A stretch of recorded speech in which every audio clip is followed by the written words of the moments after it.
साहब कते दुख हम संसार में हे साहब कते दुख हम संसार में ये पढ़ना नहीं है सब कोई तो मन बाबा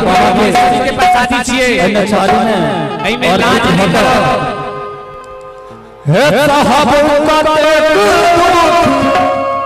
हम संसार में बाबा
सब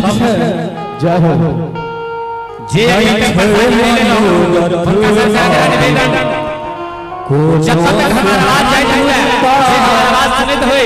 आ दुनिया लागल अचिंता हे दुनिया में ना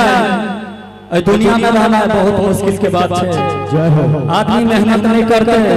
पेट नहीं भरते जे अखर तक लगो के प्रसादी बहुत उनका संसार के प्रसादी ल जाओ नहीं छै मनो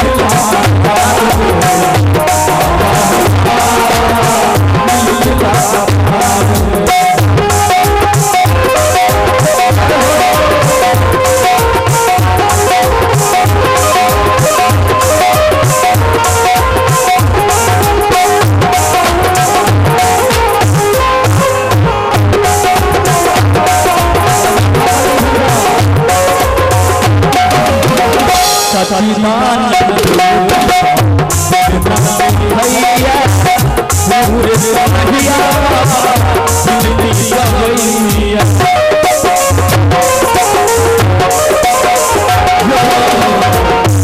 तो